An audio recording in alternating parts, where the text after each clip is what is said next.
Bismillahirrahmanirrahim. Assalamualaikum warahmatullahi wabarakatuh. Alhamdulillah wassalatu wassalamu ala Rasulillah wa ala alihi wa sahbihi wa man daba'a hudah wa ala alihi wa sahbihi wa man da'a bi da'watihi wa istanna bi sunnatihi ila yaumi liqa'i rabbih wa ba'du. Sama-sama kita hormati Bapak Kepala Kanwil Badan Pertahanan Nasional Provinsi Badan Pertanahan Nasional Provinsi Riau, Bapak Dr. Andus Haji Lukman Hakim SH. Selanjutnya Bapak Ketua Masjid Raya Pekanbaru, Bapak-bapak, ibu-ibu, hadirin hadirat, bil khusus keluarga besar BPN, yang besar tak dihimbau gelar, yang kecil tak disebut nama. Insyaallah kita semua hamba-hamba yang dimuliakan Allah Subhanahu wa taala. Amin ya rabbal alamin. Yang ada di hadapan saya ini sebagian besarnya jamaah kita, yang juga sebagiannya pegawai BPN, yang juga jamaah kita. Saya selalu diundang, dulu punya jadwal rutin di BPN Rokan Hulu, Pak. Setiap hari Rabu malam Kamis, malamnya di Islamic Center, paginya di kantor BPN Rokan Hulu. Kemudian di BPN Siak sempat juga beberapa kali saya diundang. Kemudian di Kanwil Provinsi. Kemudian malam ini dipertemukan Allah kita di dalam majlis yang baik, di dalam tempat yang paling baik. Mudah-mudahan kita bersama di tempat terbaik bersama orang paling baik, Muhammad sallallahu alaihi wasallam.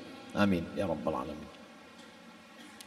Kalau ada orang bertanya, masjid yang paling tua di Pekanbaru itu mana? Masjid Raya. Dibangun kapan? Orang mungkin susah mengingat tahun, tapi orang pasti ingat nama. Pada masa Sultan Abdul Jalil, Sultan Siak yang keempat. Siak ini berdiri 1725 dan masjid ini didirikan pada 1762. Sultan Abdul Jalil dilanjutkan oleh anaknya bernama Sultan Muhammad Ali bin Abdul Jalil. Andai orang tidak menulis, malaikat tetap mencatat. Siapa yang membangun masjid di tepi sungai Siak itu, wahai malaikat? Malaikat mencatat, inna alaikum lahafizin, bersama kalian ada malaikat hafazah kiraman katibin, mulia dan mencatat. Dalam catatan mereka tercatat zaman Sultan Abdul Jalil, dilanjutkan anaknya Sultan Muhammad Ali bin Abdul Jalil. Tapi kemudian malaikat bertanya, tahun berapa masjid itu baru punya sertifikat? Pada masa Pak Kanwil Dr. Andus Haji Lukman Hakim SH.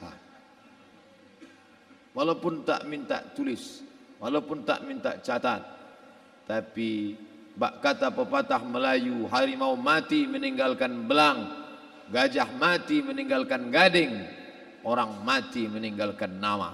Nama baik atau nama buruk. Semua yang buruk-buruk tertulis juga dalam Quran. Fir'aun, Qarun, setan, iblis. Maka kalau mau dikenang sejarah, kalau mau jadi baik, baik sekalian. Kalau mau jadi jahat, jadi setan sekalian. Malam ini kita ingin menjadi orang baik. Seumur-umur saya ceramah, baru sekali inilah level provinsi membuat acara di masjid. Biasa orang tak mau yang berbau-bau masjid ini. Karena kalau udah cerita masjid, ingatnya sholat jenazah, mati. Maunya kita buat di hotel lah Pak, undang keyboard tunggal, keong racun, kucing garong, lagu dangdut, tapi programnya tidak. Malam ini dibuat, saya diminta berat permintaan Pak Kanwil. Permintaannya supaya Ustadz ceramah menyentuh hati. Sementara saya biasanya ceramah menyentuh telinga saja karena suara keras. Malam ini diminta menyentuh hati.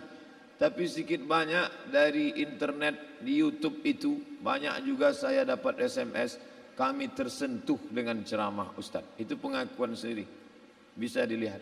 Kami komen-komen mereka, ceramah Ustaz menyentuh hati kami.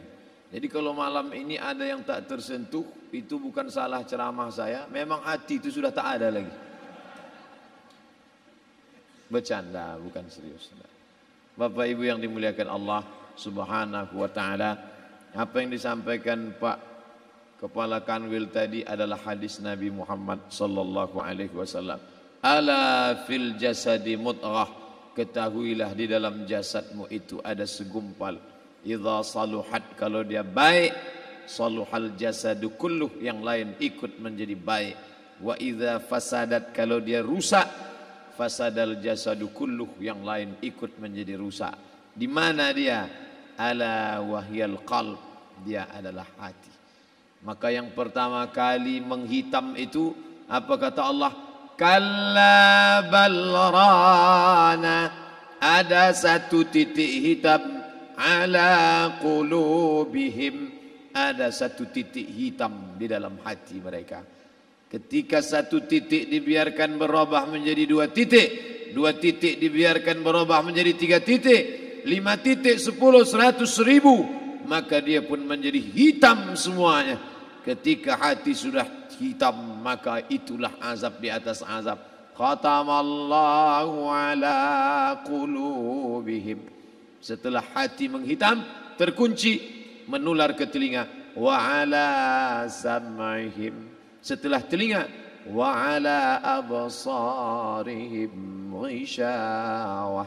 Padahal 3 itulah nanti yang akan ditanya di hadapan Allah. Inna sam'a wal basar wal fuad. Coba lihat, ketika akan ditanya, yang ditanya 3, tapi diawali dari telinga. Inna sam'a wal basar wal fuad, telinga, mata, hati. Tapi ketika terkunci, yang duluan dikunci hati. Khatamallahu ala qulubihim wa ala sam'ihim wa ala absarihim.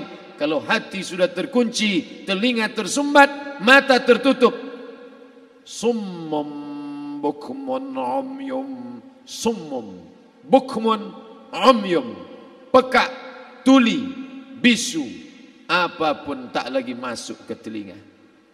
Malam ini kita menyadarkan diri kita, terlebih lagi yang berceramah, jangan kau hanya sampai menyampaikan ayat saja. Hai Abdul Samad, apakah kau yang bicara itu hatimu sudah hidup? Senantiasa merasakan diri, aku orang paling hina, aku orang paling kotor, ditempelkan kening ke lantai di tempat yang diinjak tapak kaki, mengatakan bahwa aku bukan siapa-siapa.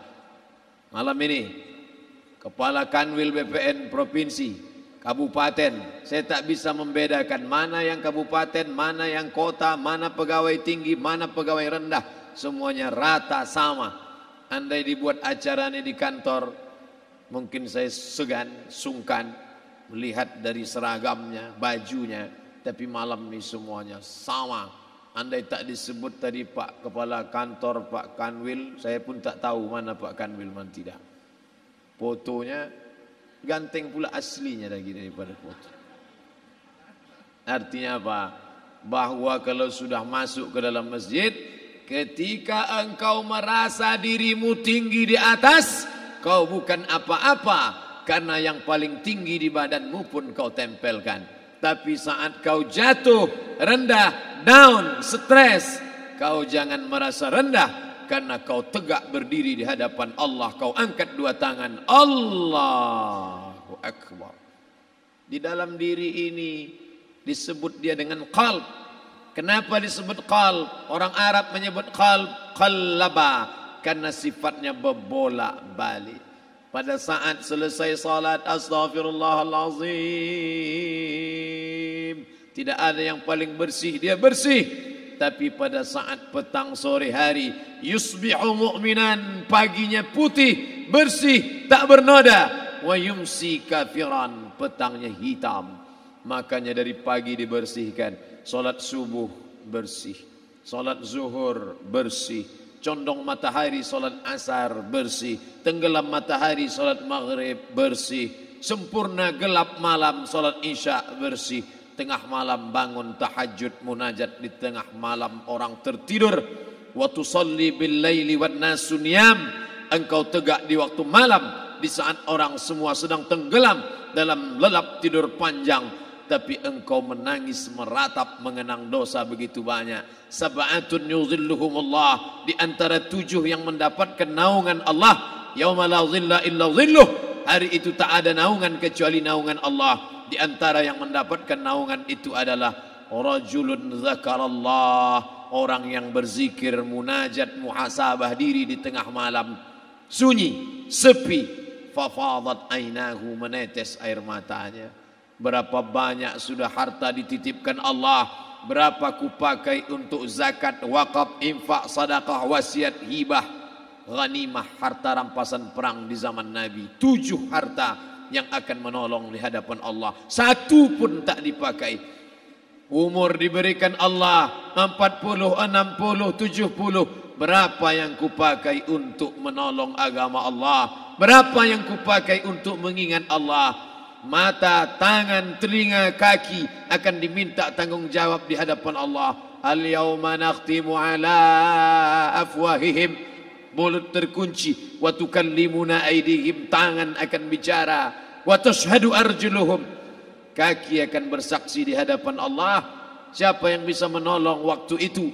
Kalau pernah tangan ini saat punya kekuasaan, 1 coretan tanda tangan bisa mempermudah urusan masjid. Sebutir kekuasaan yang dititipkan Allah bisa dipakai menolong agama Allah. Itulah yang akan menolong di hadapan Allah. Apa yang disampaikan malam ini, semua biaya pengurusan masjid 0. Itulah sesungguhnya yang akan menolong di hadapan Allah. Adapun harta yang disimpan, tabungan, deposito, tanah, rumah, kendaraan, semua akan tinggal menjadi harta warisan. Istri mengambil 1/4 kalau ada anak. Kalau tak ada anak, istri mengambil 1/8. 1 miliar 125 juta bulan untuk istri. Kalau dia tak tahu hukum gonogini. Kalau dia tahu gonogini, dia tuntut ke pengadilan. Dipotong lagi menjadi 2. 500 untuk dia. Dari yang 500 dapat lagi dia 75. 575 bulan untuk dia. Sisanya 425 diambil anak laki-laki 2 kali bagian anak perempuan. Lalu yang kita bawa mati apa? Dulu dibangga-banggakan, dihormati, dimuliakan. Yang kami muliakan al-mukarram, al-ustad. Tapi pada saat tiba masanya, yang kita bawa tak lain tak bukan, innallaha la yanzuru ila ajsamikum. Allah tak menengok badan, fisik, bentuk tubuh, baju. Ini sampulnya saja. Wala ila suwarikum, Allah tak menengok rupa, wajah. Walakin yanzuru ila qulub. Hati kamu yang bersih itulah yang kau bawa menghadap Allah Subhanahu wa taala. Yauma la yanfa'u malun, harta tak berguna. Wala banun, anak tak bisa menolong. Harta tak berguna, anak tak mampu menolong. Illa man atallah, kecuali orang yang datang menghadap Allah biqalbin salim, dengan hati yang bersih, hati yang tulus, hati yang memercikkan cahaya iman, hati yang bersih dari hasad, busuk hati, sum'ah, riya, takabbur. Itulah yang menolong di hadapan Allah Subhanahu wa taala. Tulang, kulu, kulit, darah, lemak, sumsum akan menjadi santapan cacing tanah.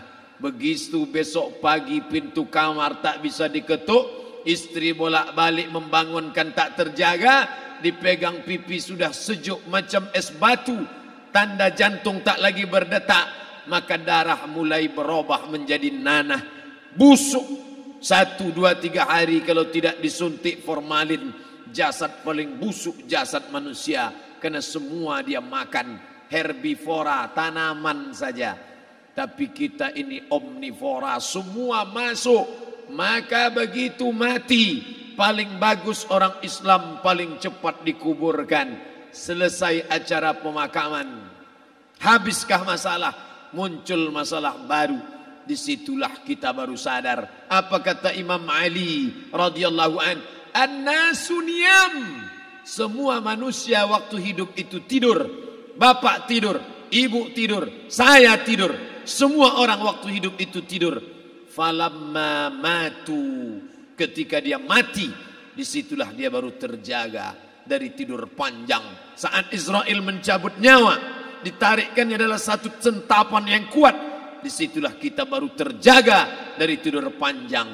Betapa aku meninggalkan salat, betapa aku tak berzakat, betapa dulu kekuasaan. Aku lulus umur 30, pensiun 58, 28 tahun apapun tak pernah kubuat untuk agama. Sibuk membesarkan anak, sibuk mengurus warisan.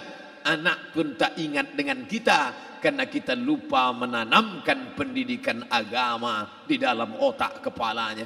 Andai dulu pernah dia dibawa ke masjid, andai dulu pernah dia dibawa umrah, andai dulu dia dimasukkan SD IT, SMP IT, SMA IT, Islamic Boarding School, dibawa ke masjid, takkan dia lupa mendoakan selesai salat, Rabbighfirli wali walidayya warhamhuma kama rabbayani saghira. Harta yang banyak tak sempat menolong agama Allah. Anak tunggal semata wayang tak sempat dididik agama. Istri meninggalkan dalam keadaan stres susah hatinya karena dia tak diajarkan sabar menerima ridha ketetapan takdir Allah. Dan paling celaka, tak pernah anggota tubuh ini dipakai untuk berzikir, muhasabah, mengingat Allah. Tak pernah mata dipakai menengok Quran, kitab suci Allah. Tak pernah dipakai hati merenung sejenak. Apa yang akan kubawa mati menghadap Allah subhanahu wa ta'ala. Malam ini saya tak minta diajak ceramah tentang hukum zakat, hukum puasa. Saya tidak diajak tanya jawab apa hukum unjuk rasa besok tanggal 4.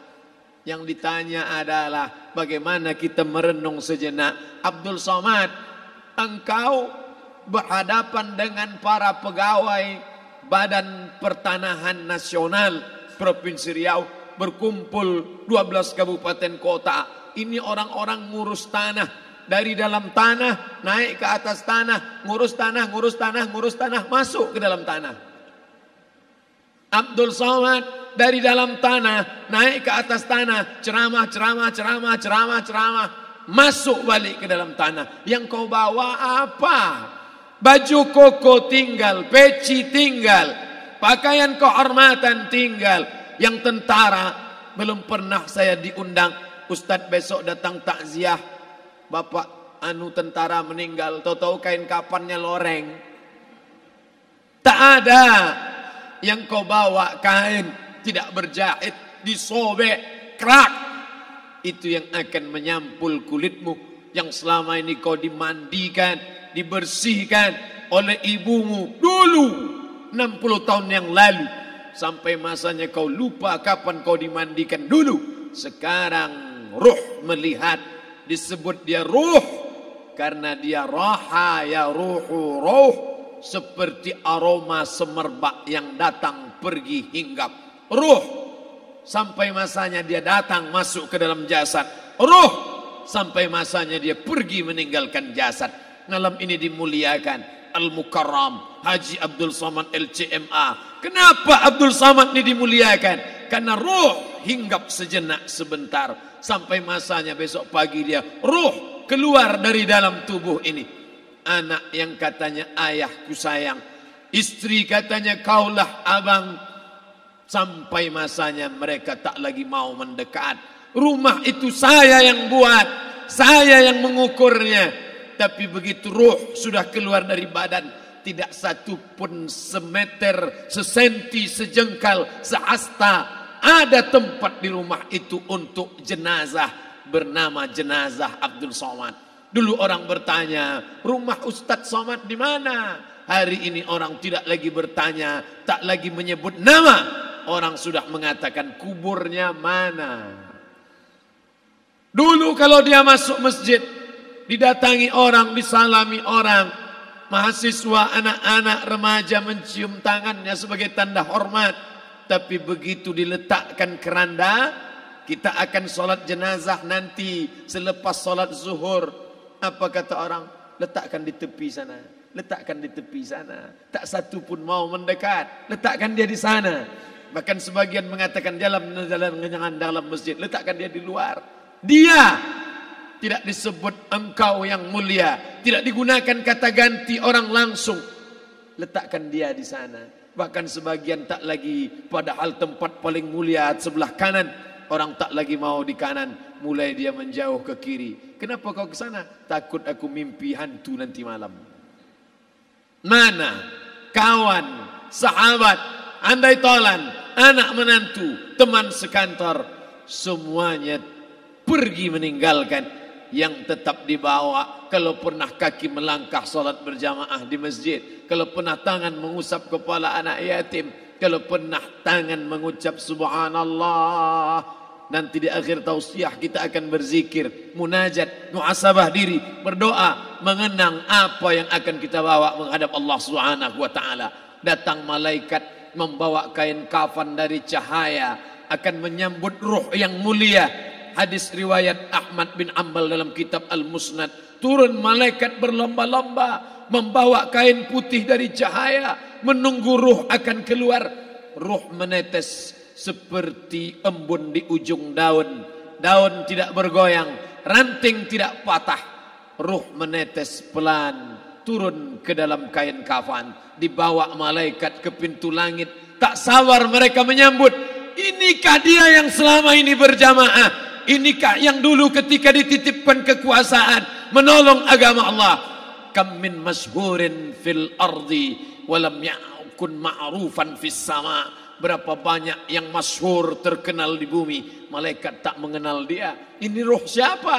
Tapi ini bukan LCMA, dia bukan ustaz, dia bukan ulama, tapi imannya dalam. Kekuasaan dipakai menolong agama Allah. Ruhnya keluar di bawah. Semua malaikat mengucapkan salam. Inilah orang yang selama ini kami tunggu-tunggu. Catatannya sudah lama. Setiap pagi petang malaikat subuh membawa catatan namanya. Malaikat malam membawa catatan namanya. Kami merindukannya. Begitu orang-orang yang masyhur di langit tapi tak dikenal makhluk bumi. Tapi ada sebaliknya, yang ruhnya disentapkan, ditarik malaikat. Dengan begitu tarikan yang sangat kuat, Nabi bertanya saat Isra Mi'raj kepada mereka yang sudah mati ribuan tahun yang lalu, apa yang kalian rasakan? Yang satu mengatakan seperti tebasan pedang di tempat yang sama beratus kali. Yang satu mengatakan seperti kambing yang dikuliti hidup-hidup. Yang satu mengatakan seperti mata kail pancing ditarik dari kulit yang basah. Maka kita berdoa setiap selesai salat, Allahumma hawwin alaina, ringankan kami ya Allah, fi sakaratil maut, di saat sakaratul maut yang amat sangat menyakitkan itu. Dan mereka yang pergi tak pernah kembali, mereka yang mati tak pernah bercerita, kecuali hanya kepada Sayyidina wa Maulana Muhammad sallallahu alaihi wasallam. Di saat malam pertama di tempat yang gelap, di tempat yang tak pernah diimpikan oleh orang, tapi kita tetap melewati dan merasakannya. Perlahan-lahan cacing tanah, ular-ulat kalajengking akan menggerogoti kulit yang selama ini dimandikan, selama ini dipakaikan sampo yang mahal, selama ini dioleskan pelembab yang lembut. Tapi ternyata sebelum roh keluar jasad, setelah keluar dia hanya akan menjadi santapan cacing tanah. Hancur berkeping hari demi hari. Yang pertama kali membusuk adalah mata, karena dia berisi cairan. Cairan ini mengering, busuk dan berlubang. Lalu kemudian usus sebulan di dalam tanah, mulai dia menggelembung masuk angin dan dia meletus pecah. Cacing-cacing tanah mulai datang menggerogoti, memakan. Habis lemak, tulang, kulit, bulu, sumsum, darah, jantung, empedu, limpa, buah pinggang, habis semuanya. Tinggal tulang-tulang yang memutih, dimakan oleh tanah, ditelan oleh massa, sampai akhirnya Asi bin Wa'il membawa tulang yang kering itu kepada Nabi Muhammad, baginda Sayyidina wa Maulana Muhammad. Ya Muhammad, Ayuhyi rabbuka hadzal idham, sanggupkah Tuhanmu menghidupkan tulang yang kering ini? Nabi diam tak menjawab sampai akhirnya datang Jibril alaihi salam membawakan wahyu. Qul, katakan kepada dia. Ayat ini dibaca malam Jumat. Bapak Ibu semua hafal, kita baca qul yuhyiha allazi ansha'aha awwala marrah wa huwa bikulli khalqin alim.